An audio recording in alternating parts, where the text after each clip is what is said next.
ini usaha saya bisa jalan gak ya sampai lama gitu.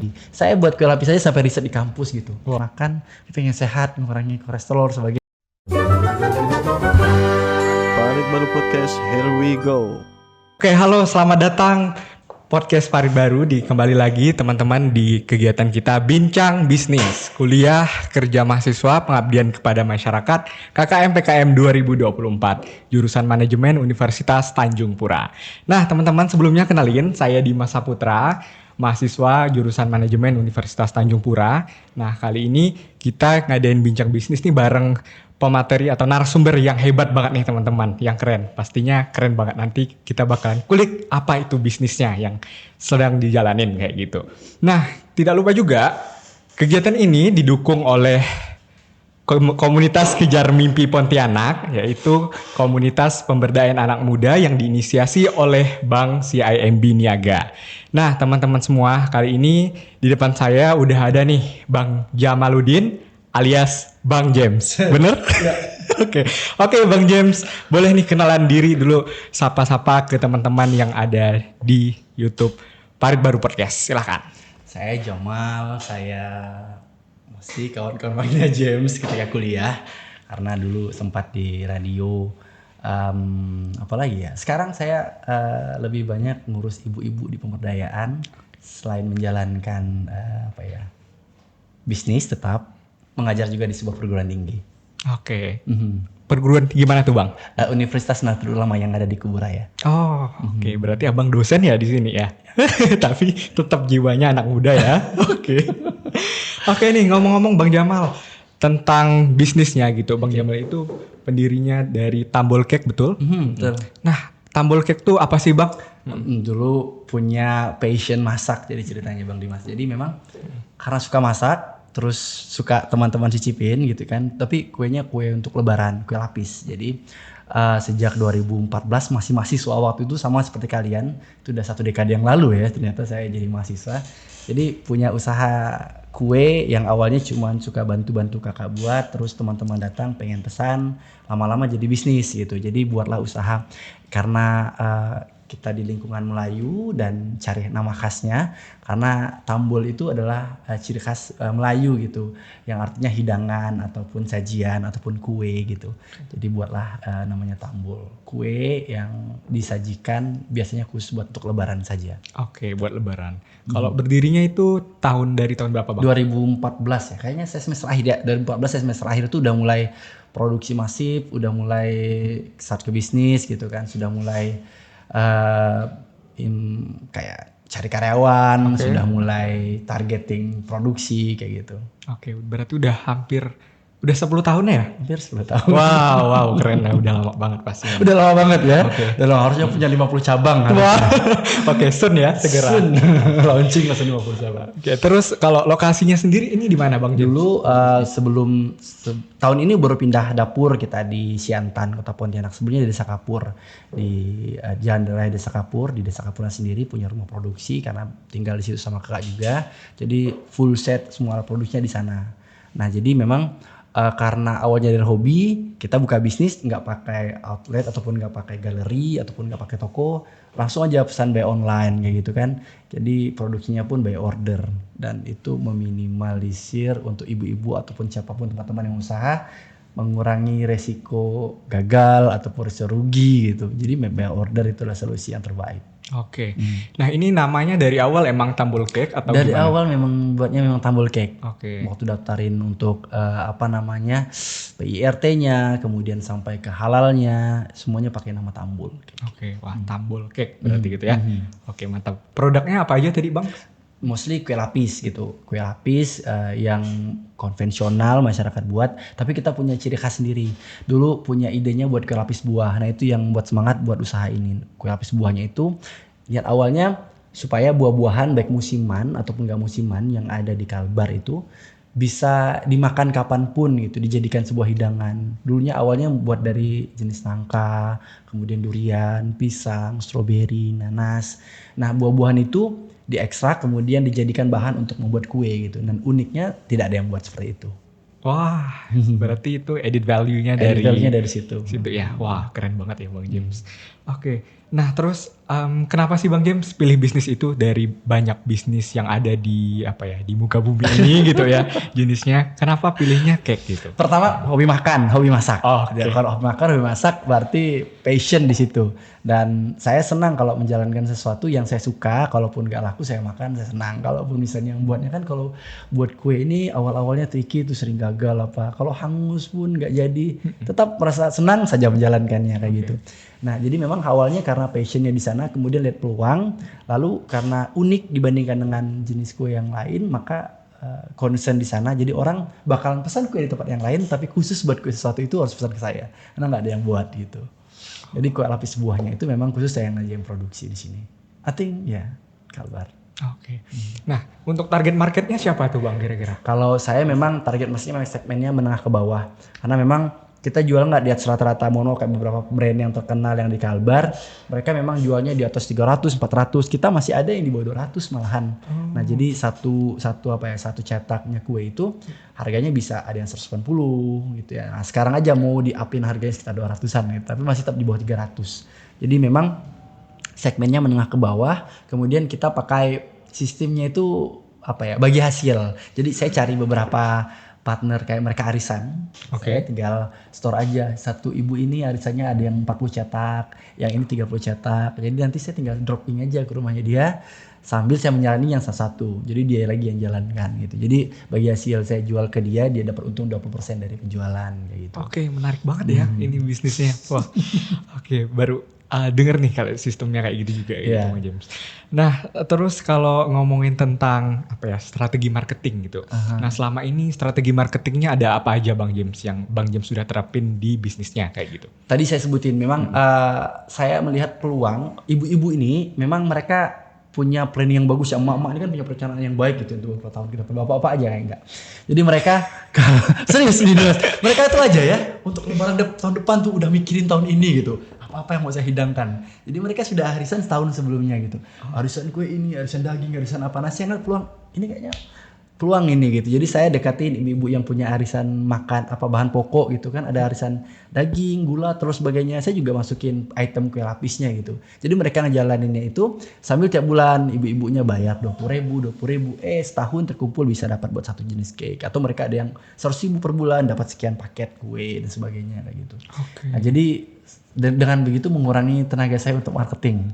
Dan saya hanya mengasuh saja ibu-ibu yang udah jalan ini. Tinggal kasih bonus, kasih apa. Mereka dapat banyak para privilege untuk mesan di tempat saya kayak gitu. Jadi mereka senang berlangganan kayak gitu. Itu satu di antaranya. Yang kedua tetap menjalankan marketing online. Kita juga buka itu buat teman-teman buat buka segmen baru kan. Jadi tapi yang sebesarnya saat ini adalah rata-rata di 80% orderan yang setiap tahunnya itulah orderan yang setiap tahun sebelum-sebelumnya selalu ada gitu. Jadi memang saya mengukur gitu. Awal-awalnya ini usaha saya bisa jalan guys sampai lama gitu. Ternyata repeat ordernya dengan orang tertentu, orang yang sama itu cukup tinggi di atas 50%. Jadi orang pembeli itu adalah orang-orang lama terus. Artinya kan oke, ini boleh-boleh nih gitu produknya. Jadi hanya membuka beberapa saja. Kadang setahun itu saya hanya buka khusus buat yang non arisan, yang non sudah pre-order sebelumnya itu hanya 100 cetakan. Sisanya sudah ada yang pesan sejauh hari sebelumnya gitu. Wow. 100 cetakan gitu ya. Itu 100 cetakan yang untuk non arisan. Jadi saya pernah nyampe 400 cetak gitu sekali produksi di lebaran kayak gitu. Kerjanya kerja rodi sih, nggak tidur. Wah. Karena kue lapis ini nggak bisa diproduksi jauh-jauh hari Bang Dimas. Dia produksinya itu kayak 1 minggu at least sebelum lebaran tuh baru produksi. Karena memang nggak pakai pengawet pertama. Oke. Menerapkan sistem yang jauh lebih sehat. Kemudian ada satu lagi kue saya itu yang kalau saya marketingkan saya menggunakan sedikit gula gitu. Lebih banyak menggunakan bahan-bahan pemanis alami gitu. Selain pemanis yang buat juga pemanis dari bahan-bahan lain. Saya menggunakan tapai. Jadi tapai yang difermentasi tapi sudah overcook. Jadi kayak ini tapai kalau dimasak 1 hari 2 hari jadi. Tapi saya tunggu yang ke hari ketiga keempatnya yang sudah sangat lembek. Jadi kadar glukosa itu sangat tinggi. Saya buat kue lapis aja sampai riset di kampus gitu. Wow. Mikirin ini kadar alkoholnya berapa persen sehingga ini bisa sangat halal. Kemudian bagaimana dia bisa mengikat rasa dari si buah ini biar nggak pudar gitu. Jadi bahan gulanya aja bisa setengah dari yang biasa konvensional orang buat. Rata-rata mostly orang buat kalau kue dengan adonan satu cetak itu sekitar 500 gram, saya bisa 250 gram. Ditambah gula alami dari tadi fermentasi dari bahan yang jadi dari si tapai tadi gitu. Oke. Nah jadi marketing target saya itu tidak hanya jualin kue, tapi jualin juga value. Kita mengurangi sedikit gula karena orang kan kalau pengen lebaran, pengen makan, pengen sehat, mengurangi kolesterol sebagainya. Iya kan, gitu. betul. Kita bilang gula kita separuh dari produksi yang lainnya, konsisten buah. Kemudian kita juga menggunakan buahnya yang buah yang fresh, gitu. Buah-buah yang langsung bukan buah kayak bukan selai, tapi memang buah murni yang kita blender, kemudian kita jadikan bahan untuk kuenya itu. Itu yang mostly lebih dari 50% pemesanan tiap tahun itu udah lapis buahnya. Yang unik dari yang lain. Dan kemudian saya juga berusaha memberdayakan orang-orang yang punya buah gitu. Misalkan satu ada memang khusus langganan produksi tapai, saya pesan selalu dia. Kemudian satu kayak ada punya bibi yang punya nanas, saya selalu pesan sama dia. Jadi memang tidak membeli ke pasar, sebagian besar saya coba langsung beli sama petani langsung. Wow, keren banget ya. Berarti ini kayak rantai gitu ya Bang James. Iya. Jadi kayak Bang James udah bikin kuenya itu supply-nya nggak langsung dari pasar aja, tapi Betul. memberdayakan juga itu Betul. kebun-kebun masyarakat gitu ya. Gitu, memang seperti itu menarik. gitu. Wah, keren banget ya. Oke, nah selama ini gitu udah 10 tahun gitu ya Bang James. Pastinya Tambol Cake ini punya goals yang besar gitu ya. Oke. Apakah dari penjualannya dan anything like that gitu ya. Nah, kira-kira apa nih goals yang besar banget Bang James? Goal yang besar banget punya suatu gedung galeri semua jenis kue olahan tradisional tuh kita punya gitu di galeri kita gitu, sampai mimpi. Karena memang kadang-kadang membuat bisnis yang banyak pesaingnya seperti kan gak begitu mudah. Konsisten aja itu hal yang sulit menurut saya. Dan sekarang udah 10 tahun berjalan dengan pemesanan masih berlanjut dengan orang-orang yang sama, saya rasa udah cukup baik. Tapi tetap pengen one day progresnya punya suatu galeri ataupun toko kue yang besar, punya cabang yang banyak. Tapi memang membuat makanan-makanan yang khas tradisional gitu. Mimpinya ke sana dengan bahan-bahan lokal kayak gitu. Oke, wow. Nah, kalau selama ini gitu udah ada nggak goals yang salah satunya itu udah kecapai dari gitu? Sejauh ini sudah beberapa sih, kita sudah punya beberapa reseller yang di luar daerah kayak gitu. Ada di Sanggau, ada di Sambas, kemudian ada di Ketapang. Jadi kayak misalkan mereka tinggal pesanan kami sekian, nanti kita drop ke sana gitu. Mereka yang langsung delivery. Memang tidak punya galeri besar ataupun tidak punya galeri, tapi kita punya toko online lewat Instagram, kemudian juga lewat marketplace, kemudian juga kadang-kadang lewat si agen kita yang arisan ini mereka yang memasarkan. Jauh lebih enak seperti itu kerjanya ternyata. Oh, oke. Berarti Tambol Cake ini ada Instagramnya juga ya? Bang? Ada. Tinggal aja cari Tambul nanti kelihatan di situ. Oke, bener banget nih teman-teman. Jangan lupa nih ya. Boleh dicek Instagramnya, kepoin tuh di Tambol Cake ya. Ya betul. Bakalan ada produk-produk menarik pastinya ya Bang James ya. Silakan, yang akan ditawarkan kayak gitu. Harus cobain nih seharusnya. Seandainya harusnya saya bawa gitu ya. Ada di sana. Saya tuh Bang Dimas untuk mencoba makanan-makanan tradisional, saya harus berguru ke tempatnya langsung untuk membuat produksi. Pernah saya penasaran membuat kue lapis. Kalbar itu dikenal dengan istilah namanya kue lapis belacan, tahu ya? Lapis yang dibuat dari coklat yang warnanya hitam pekat. Saya harus ke Sambas langsung gitu untuk belajar sama yang ahlinya gitu. Wow. Berangkat ke Sambas lihat bagaimana mereka membuatnya gitu. Kemudian sedikit modified dari saya untuk menyesuaikan dengan yang tadi saya bilang, saya harus mengurangi kadar gula, bagaimana caranya, kemudian ini, tapi tidak mengurangi cita rasa awalnya kayak gitu. Oke. Terakhir baru saja pulang ke Tapang juga belajar kue juga kemarin. Jadi diundangnya dalam kegiatan dinas yang lain, tapi saya punya misi tertentu. Ada tukang masak keraton gitu ya, yang rutin selalu masakin keraton, masakan khas tradisional. Saya berguru sama dia. Kemarin lagi buat namanya labu srikaya. Wow. Pernah dengar? Orang dengar, Ketapang harusnya tahu. Jadi yang kayak labu itu, tapi dalamnya ada srikayanya. Kalau kita potong, dia tidak dalam bentuk labu, tapi sudah ada selai dalamnya yang bentuk itu. Dan katanya itu adalah gudapan ataupun makanan para raja. Keren dong kalau kita bisa buat. Terus ini makanan tradisional harus dilestarikan gitu. Harus jangan hanya ada ketika momen-momen tertentu saja kayak misalkan ulang tahun kesultanan ataupun ulang tahun kerajaan sebagainya. Tapi harusnya ini mudah didapatkan gitu biar Raja Jelata pun bisa mendapatkannya. Betul. Saya kesana hanya untuk belajar kayak gitu doang kadang-kadang Bang Dimas.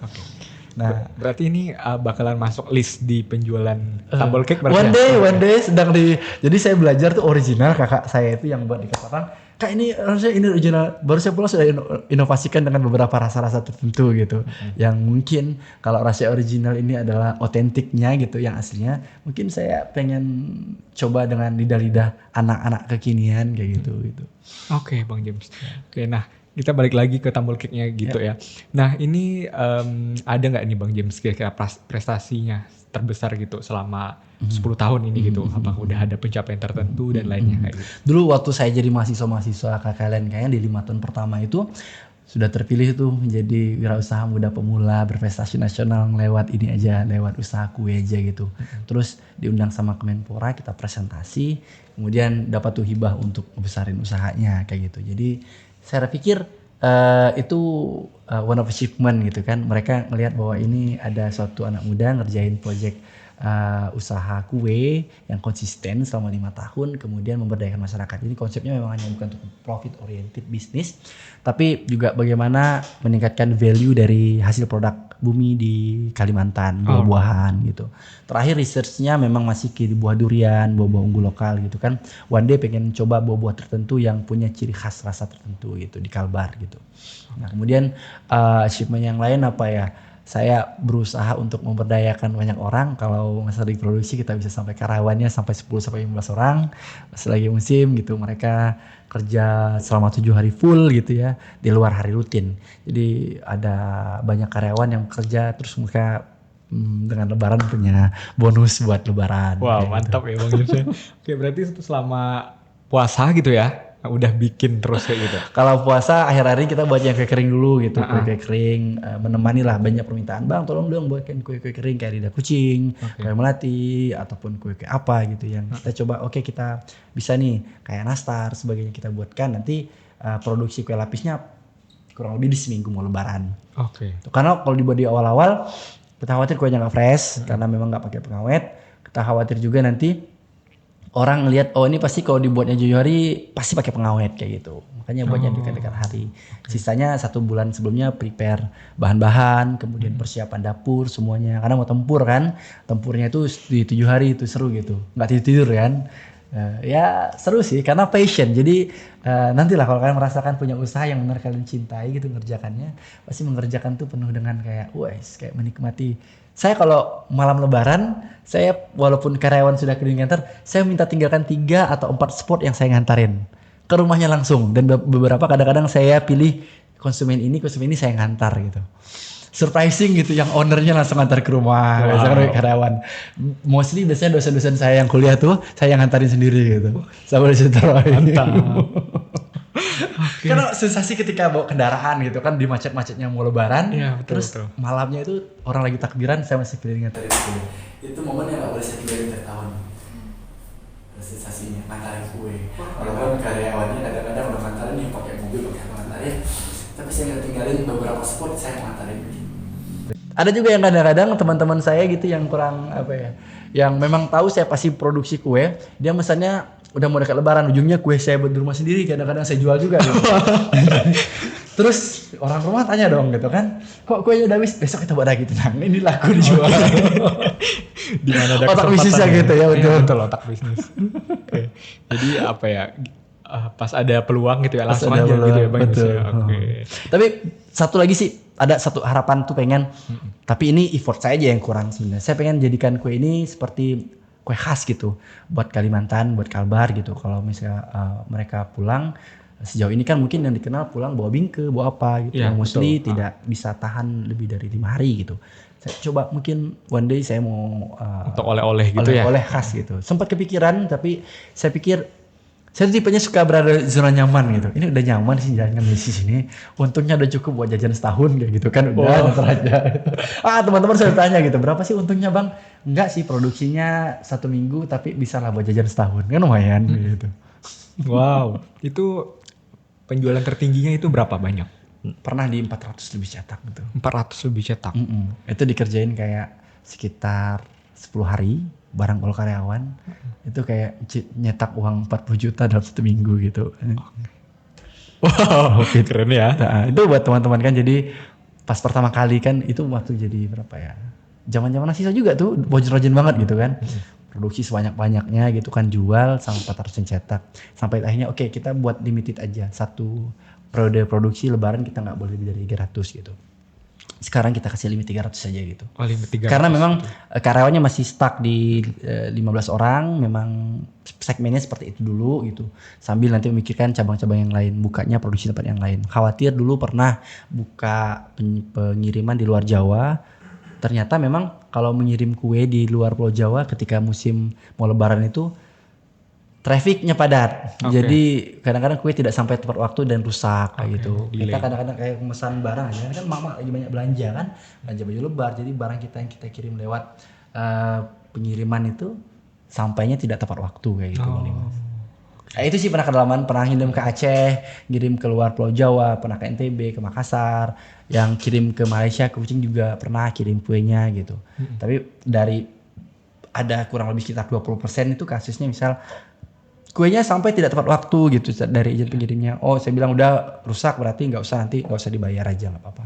Oh, kita pikir mungkin karena tadi kita nggak pakai pengawet kan, cukup aja untuk beberapa daerah yang jangkauan tertentu saja. Kalau luar daerah non lebaran kita kirim, kalau pas lebaran kita nggak kirim. Kecuali orangnya datang ke sini gitu, bawa pulang langsung. Oke.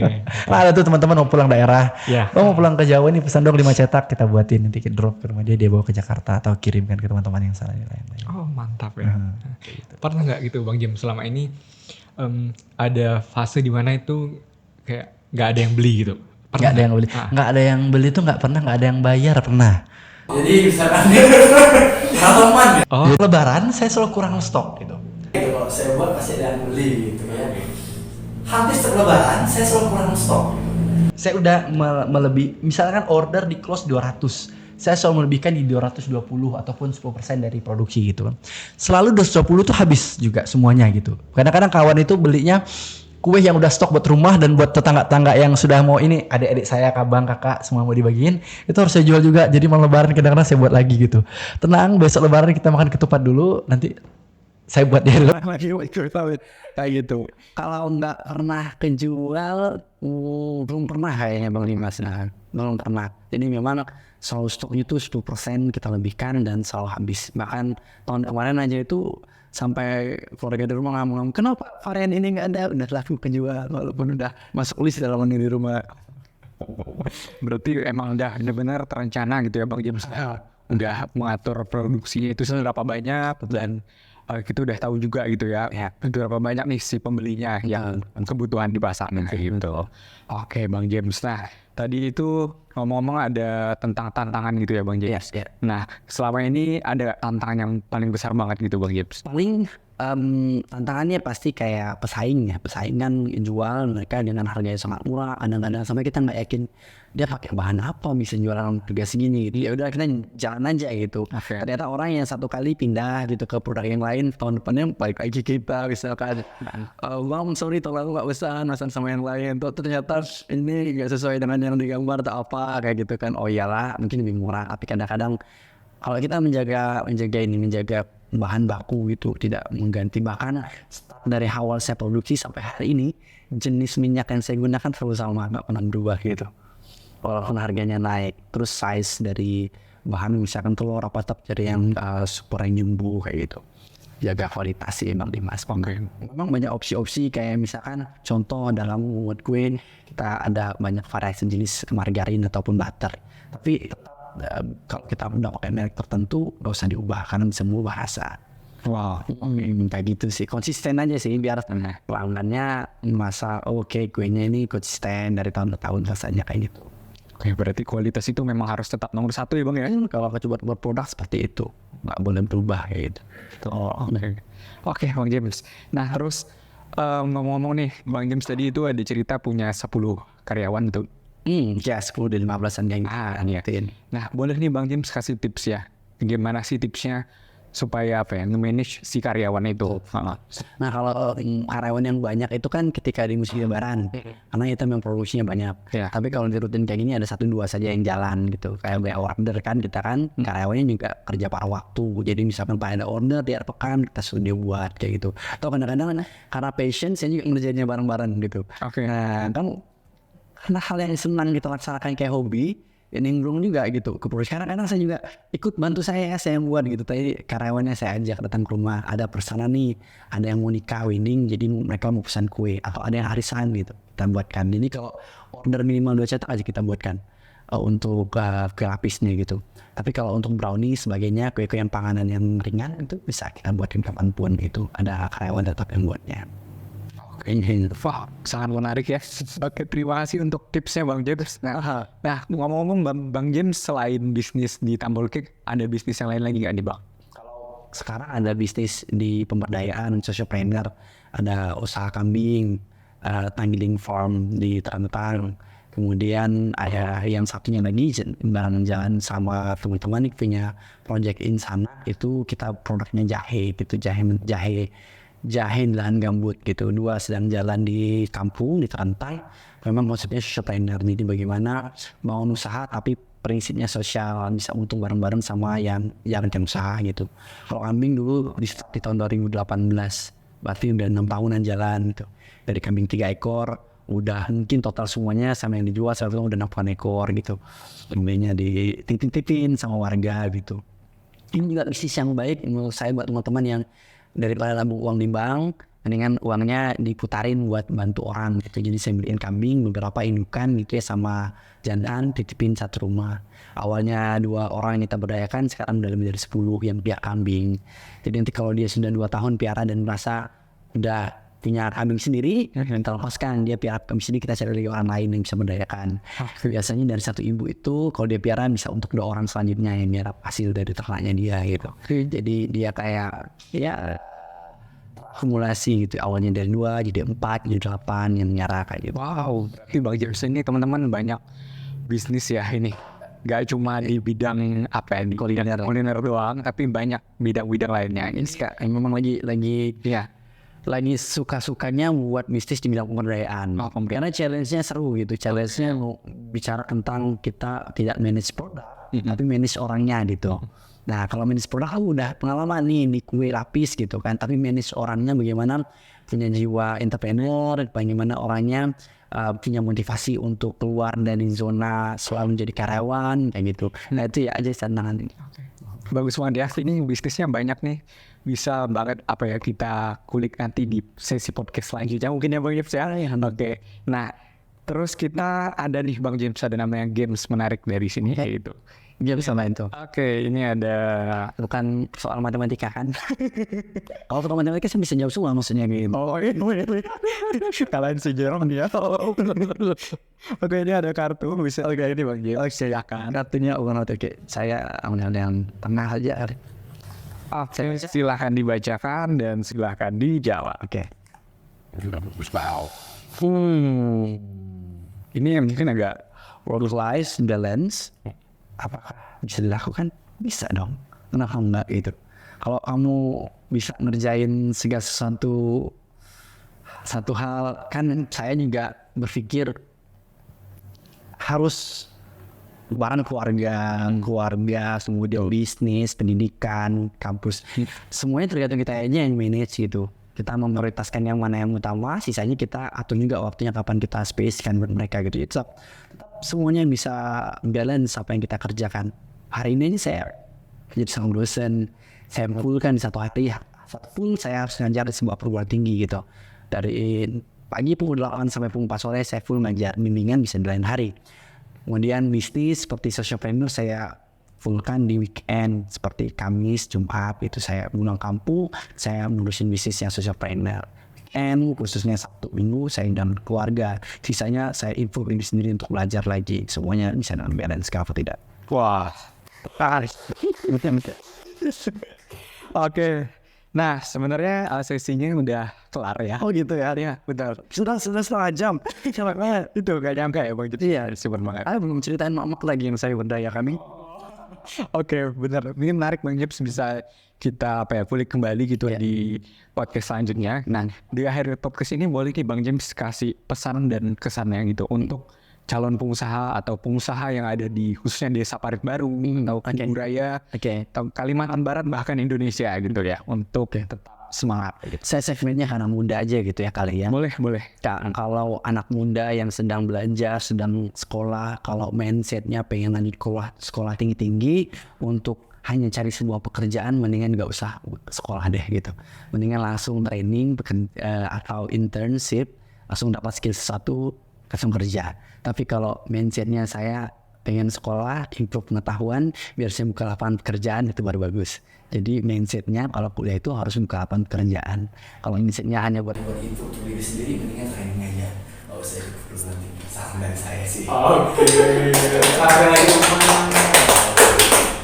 terima kasih banyak nih Bang James gitu ya untuk sesi kali ini, sangat bermanfaat ya. Daging banget isinya kayak gitu. terima kasih banyak. Nah, thank you juga gitu, dan kami ucapkan gitu ya teman-teman, selamat berjumpa di sesi podcast yang selanjutnya. Terima kasih, bye-bye.